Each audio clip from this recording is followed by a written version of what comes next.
Ah oui, parce que pour vous, arrêter un noir, c'est du sport.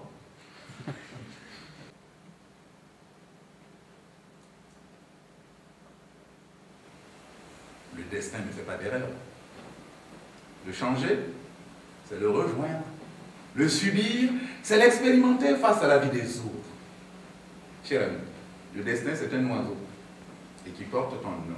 Il vole au-dessus de ta tête pendant que tu dors et t'arrange tout ce que tu veux. Quand tu te lèves le matin, il ne te devra jamais quelque chose. Même ta mort, il ne la porte pas. C'est lui qui met entre toi. Mais il te restera toujours ton nom. Alors fais gaffe et que personne ne te le vole. M'appelle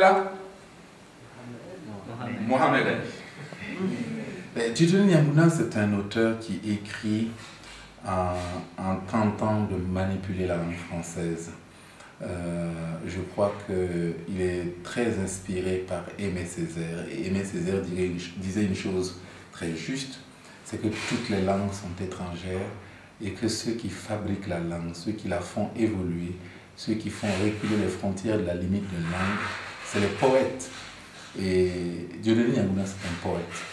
Et parfois, en déjouant la conjugaison, la grammaire, il cherche à trouver du sens, et en tout cas à éveiller l'écoute.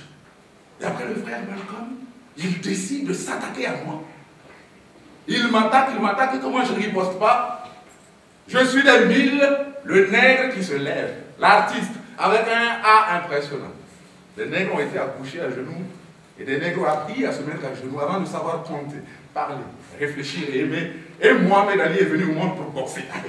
Allez, colle.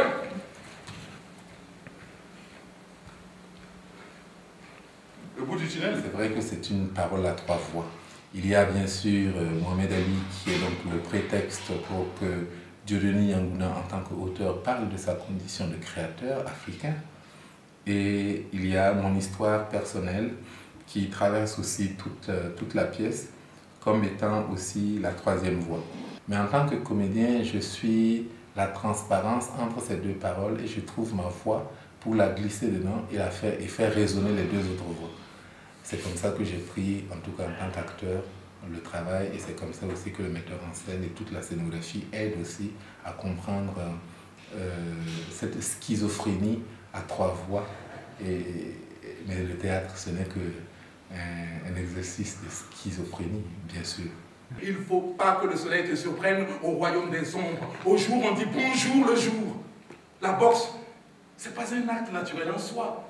La boxe, c'est comme le théâtre. Tu grandis en sachant une chose. Tu es moins que rien. Bien sûr, l'espace est dessiné, c'est un ring et qui se construit, qui se déconstruit tout le temps selon la parole qui est habitée là. Si c'est la parole de Mohamed Ali, elle est sur le ring. Si c'est la parole de l'acteur, il est donc sur la scène. Les quelques éléments comme les oranges, ce sont des éléments hyper concrets parce que j'aime toujours que sur le plateau, il y ait quelque chose de tellement réel que finalement, on n'assiste pas à une performance, mais on assiste à une sorte de conversation ici et maintenant. M'appelle Mohamed Ali.